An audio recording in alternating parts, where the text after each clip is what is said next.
Hello and welcome to the Flourishing Introvert Talks with me, Jo Rawbone. This is the podcast that celebrates the natural gifts of introverts so that we can flourish in all situations.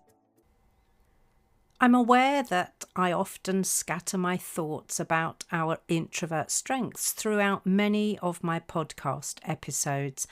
And given that this is number 250, that's potentially quite a few times. And before I carry on with the content today, can we just take a moment to acknowledge that 250 episodes? Blimey. Who'd have thought that when I started this just before the first lockdown here in the UK, that I'd have so much to talk about? I really do dispel the myth that we introverts have nothing to say for ourselves, don't I? Anyway, the time has come for me to focus an entire episode on our strengths. Why? Because it seems that far too many introverts are discounting their natural gifts, strengths and talents. And it's such a perfect follow-on from last week's episode about being unapologetically introverted. So buckle up, because you might find yourself feeling a little bit awkward, uncomfortable, and even embarrassed over these next 15 minutes or so. And if you're still here, congratulations. That means I haven't put you off and you're in or close to the flourishing percentile. What is that, I hear you ask? It's actually a recognised thing created by NovoPsych that measures the following aspects of life: a purposeful and meaningful life, social relationships that are supportive and rewarding, being engaged and interested in daily activities, actively contributing to the happiness and well-being of others, competent and capable in the activities that are important to me, being a good person, living a good life, being optimistic about my future, and whether people respect me. As you can probably tell, these aspects tie in with the Soot's definition of flourishing and indicates a degree of autonomy, self-determination and empowerment, which are all aspects of personal agency. And you'll remember I discussed those in the last episode. And because flourishing is a process, not a destination, anyone who chooses these ways of being is clearly here for the full experience the journey of life has to offer. So, strengths. I will first remind you that the definition of a strength is that it's something that I can do to a consistently high standard over a long period of time. So it's markedly more than something I'm simply good at. That's because it's the combination of enjoyment and competence that enables consistency. Here's what I've noticed when working with my clients, though. They often don't believe they have any or many strengths of note. They talk about the years of being criticised by bosses, peers, and even family members, which, as you can imagine or may know from your own experience, really knocks the old self-confidence. Because the thing is, many of the things that are our natural strengths seem not to be valued by the world at large, or not that we notice anyway. After all, it's the extraverts with their loud confidence, spontaneity and ability to schmooze that seem to get them the promotions and recognition. This creates a curious conundrum for we introverts and causes some of us to begin to question, do I really have any strengths or qualities that add any value? Having been there and asked that question of and for myself, I understand why many introverts pretend to be more extroverted. What's the old saying? If you can't beat 'em, join 'em. Well, I joined 'em for a while, hit burnout and found a better way. A way to be authentic, to live a fulfilled life, which helped me to feel valued in the process. Still here? You really are on your flourishing journey, and I applaud you. And of course, the answer to the "do I bring anything of value" question is a big fat yes. but we need to do a proper audit of our strengths and demonstrate how they add value in relevant situations. So let's start naming some of the strengths and natural talents most commonly displayed by my introverted clients.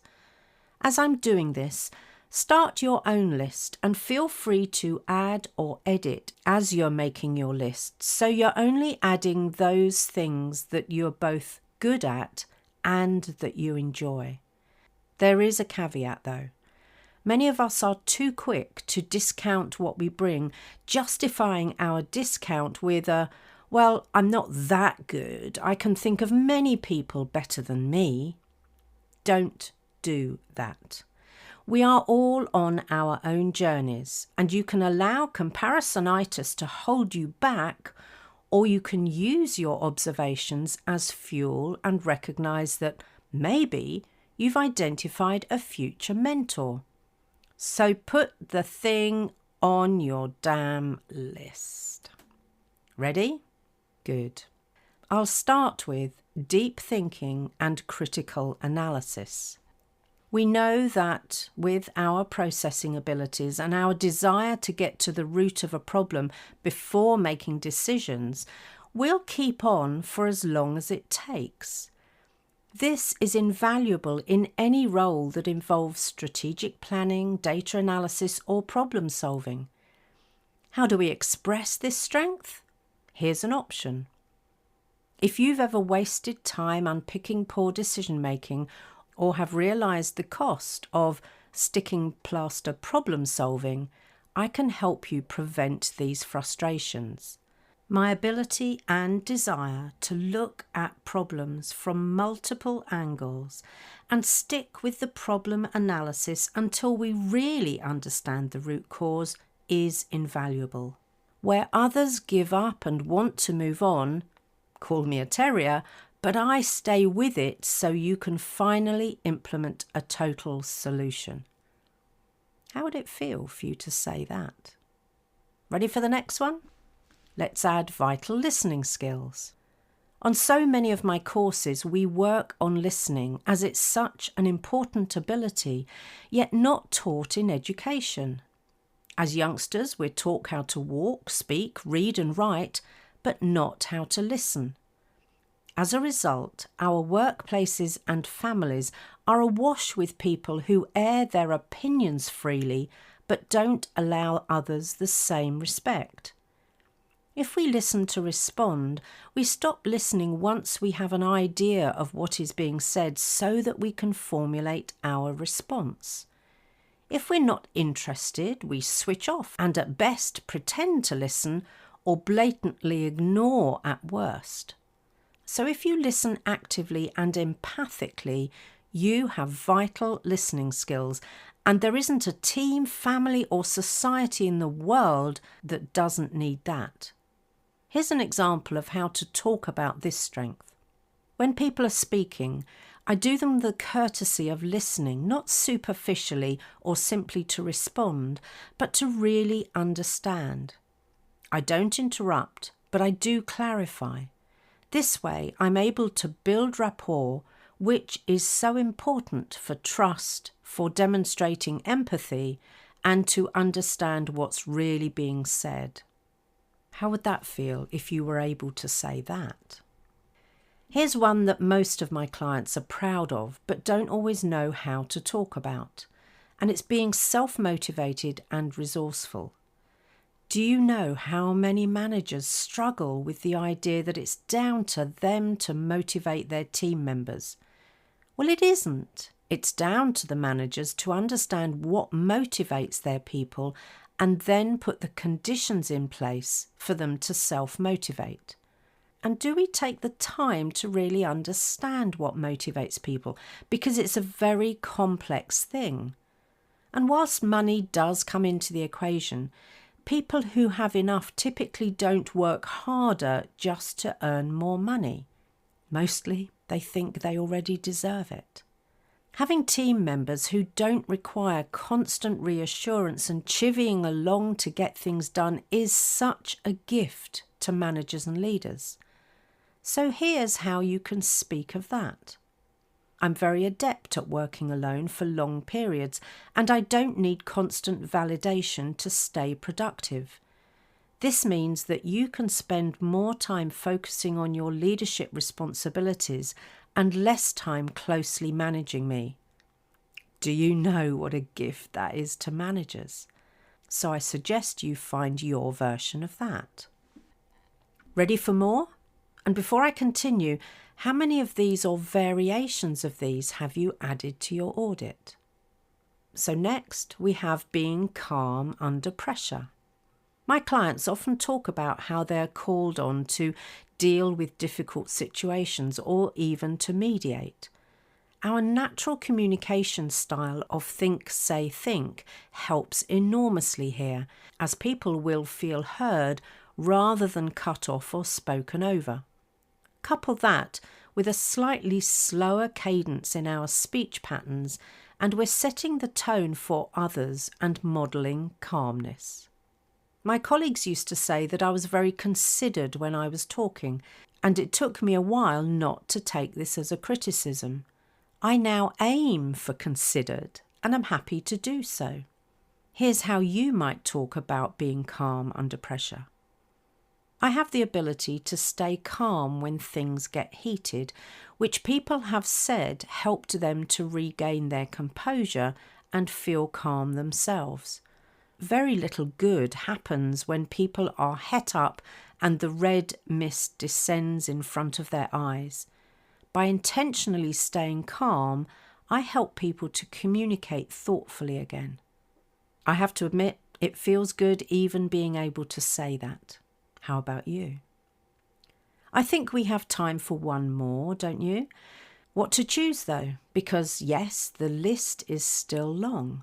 I could choose creativity, patience, attention to detail, adaptability, but I think I'll go with thoughtful leadership this time. The first thing to say is that leadership is not just a title bestowed on you in an organisational setting.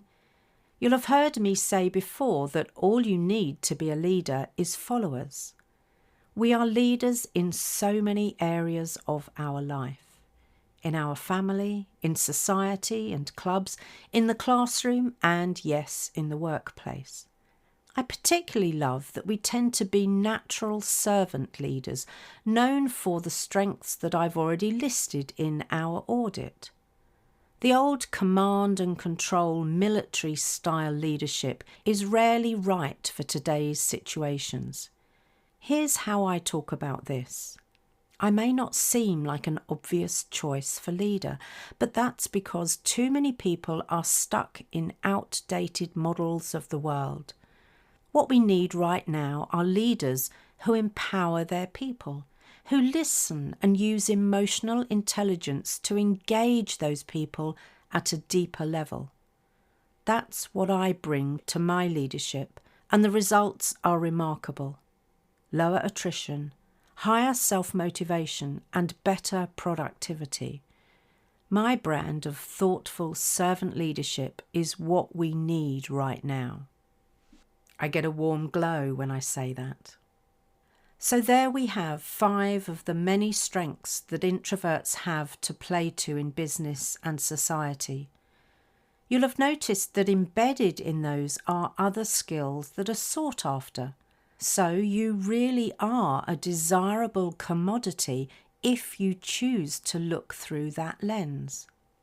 Introverts bring essential qualities that complement those of our extroverted peers and are crucial to business and society.